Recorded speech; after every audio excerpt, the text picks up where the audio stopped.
हम लोग chapter discuss कर रहे हैं मैग्नेटिक इफेक्ट ऑफ करंट। ठीक है, कुछ फार्मूला हम लोगों ने लास्ट लेक्चर में डिस्कस किए थे, उससे रिलेटेड प्रॉब्लम्स भी की है। और कुछ और रिलेटेड फार्मूलाज हैं इस चैप्टर से, वो भी एक बार देख लेते हैं। स्ट्रेट लाइन कंडक्टर से अगर करंट पास हो तो उससे कोई आर डिस्टेंस पे अगर मैग्नेटिक फील्ड फाइंड करना है तो वो कैसे किया जाएगा, उसके लिए फॉर्मूला है मैग्नेटिक फील्ड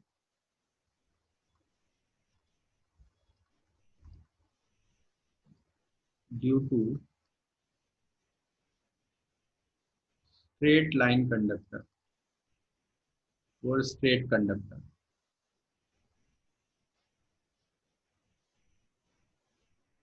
तो एक कंडक्टर ले लेते हैं, ये एक स्ट्रेट कंडक्टर हुआ और इससे आर डिस्टेंस पे यहाँ पर हम मान लें एक पॉइंट पी है जिस पे आपको मैग्नेटिक फील्ड फाइंड करना है। तो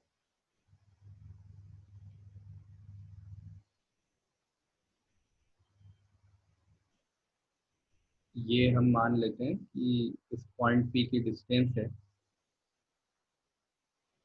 दोनों एंड से। तो दोनों एंड के साथ जो एंगल बना रहा है, जो एंगल सबटेंड कर रहा है पॉइंट पी, वो है five one and five two. ठीक है, और इससे होकर जा रहा है करंट आई। ये डिस्टेंस है हमारी आर, और इस केस में magnetic field B equal to mu naught I upon four pi R into sine five one plus sine five two. ये मैग्नेटिक फील्ड होगा। ठीक है, कहाँ पर? इस पॉइंट पी पर। यहाँ पर मैग्नेटिक फील्ड होगा इस स्ट्रेट लाइन कंडक्टर के कारण। इसमें कुछ केसेस बनाए जा सकते हैं, जैसे इनफाइनाइट लेंथ हो तो phi one equal to phi two equal to, दोनों ही केस में 90 डिग्री हम यूज कर सकते हैं। या अगर एक फाइनाइट लेंथ हमको दे दी जाए और बायसेक्टर पे इसे ले लिया जाए तो 45 डिग्री 45 डिग्री दोनों के एंगल होंगे और उस तरह से बी की वैल्यू निकाली जा सकती है। तो अलग अलग केसेस यहाँ पर कंसीडर किए जा सकते हैं।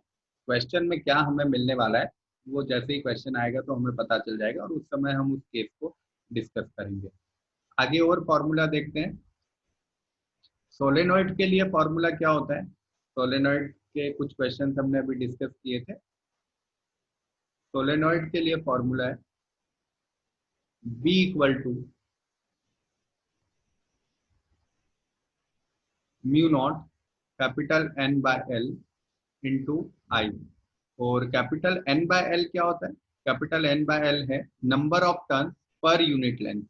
तो ये भी एक फॉर्मूला सोलेनोइड के लिए, और यही फॉर्मूला टोरॉइड के लिए भी काम देता है। Solenoid plus toroid. सोलेनोइड के मिड में मैग्नेटिक फील्ड इतना होता है, जबकि अगर कॉर्नर्स की बात करें तो B at corner in case of solenoid only mu naught N by L को हम स्मॉल एन लिख दें आई, और इनटू हो जाता है वन बाय टू। ये कहाँ पर है? ये कॉर्नर्स पे।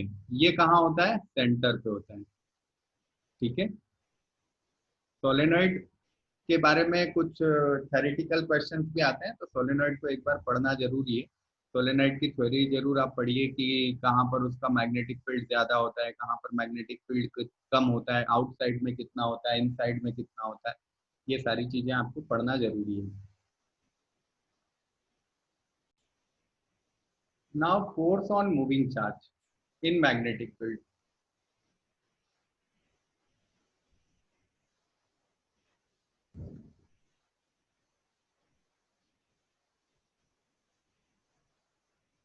मैग्नेटिक फील्ड में अगर चार्ज को रख दिया जाए या मूव कराया जाए तो उस पर कितना फोर्स लगता है वो देखना है। तो F is equal to, charge है हमारा Q, V वेलोसिटी से मूव कर रहा है, B मैग्नेटिक फील्ड के अंदर है और थीटा एंगल बनाते हुए प्रोजेक्ट किया गया है। तो F is equal to Q V B sine theta. इसे वेक्टोरियल फॉर्म में भी लिखा जा सकता है, F vector is equal to Q V cross B, इस तरह से भी इसे लिखा जा सकता है। अगर कोई करंट कैरिंग कंडक्टर हो तो करंट कैरिंग कंडक्टर के लिए I इक्वल टू कितना होता है, Q बाय टी। तो केवल Q बाय टी से I को रिप्लेस कर दें तो भी हमारा काम हो जाएगा। ये करंट कैरिंग कंडक्टर हमने लिया जिसकी लेंथ है L और जिसमें से करंट I जा रहा है, कैपिटल I करंट जा रहा है। तो उस पे फोर्स कितना होगा, F equal to B I L sine theta, BIL sine theta, इस तरह से आप इसे याद रख सकते हैं, बिल साइन थीटा। और वेक्टोरियल फॉर्म अगर बनाना चाहते हैं तो L cross B into I, ये दोनों फॉर्मूला भी फोर्स के लिए है करंट कैरिंग कंडक्टर। ये कब होगा, जब करंट कैरिंग कंडक्टर होगा।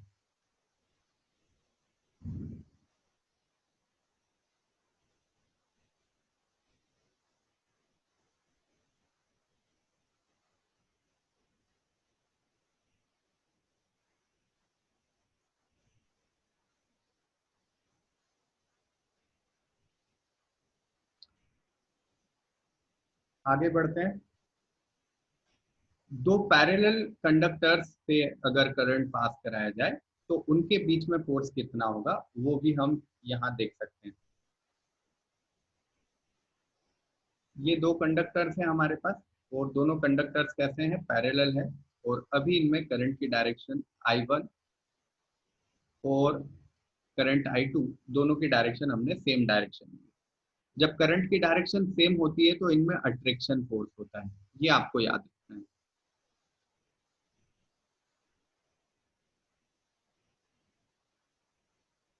क्या होता है, अट्रैक्शन फोर्स होता है जब दोनों में करंट की डायरेक्शन सेम होती है।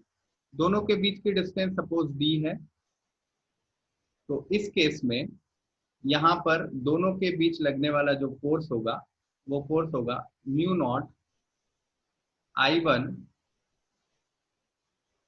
I2 अपॉन 2 पाई डी। ये दोनों ही कंडक्टर्स पे लगने वाला फोर्स होगा।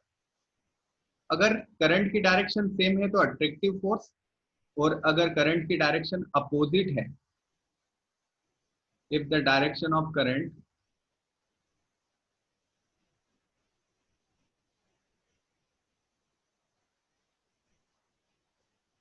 is opposite,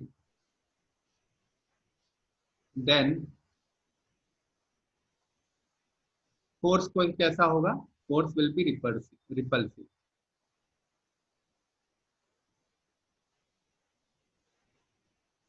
तो इन दोनों में फोर्स रिपल्सिव फोर्स होगा। ठीक है। इसी तरह से एक फॉर्मूला और आप ध्यान रख सकते हैं मैग्नेटिक मोमेंट का। मैग्नेटिक मोमेंट का फॉर्मूला होता है capital M is equal to capital N I and A। Capital M equal to capital N into I into A। अब ये क्या है, N क्या है, I क्या है और A क्या है। M तो हमारा मैग्नेटिक मोमेंट है,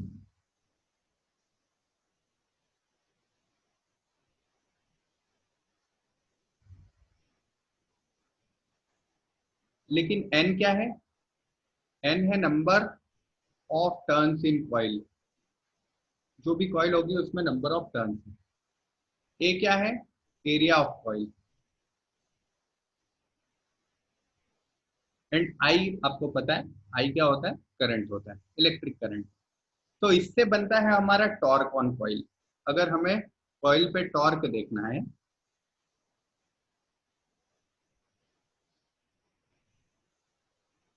एक कॉइल को मैग्नेटिक फील्ड बी में रख दिया है और हमें कहा है कि इस पे टॉर्क कितना होगा, तो torque tau is equal to N I B A sine theta. N I B A sine theta. इसे आप इस तरह से याद रख सकते हैं, टॉर्क कितना होगा, नीबा साइन थीटा। ठीक है। और अगर इसका वेक्टोरियल फॉर्म बनाना है तो tau vector is equal to N, तो एक स्केलर क्वांटिटी है, आई भी स्केलर क्वांटिटी है, तो B vector cross A vector is equal to tau. तो ये सारे फॉर्मूले आपको पहले एक बार लर्न करने होंगे, और एक बार इनको देख लीजिए, लर्न कीजिए, और उसके बाद में फिर इनको इससे रिलेटेड क्वेश्चन हम करेंगे, तो इनको वहां पर अप्लाई कीजिए।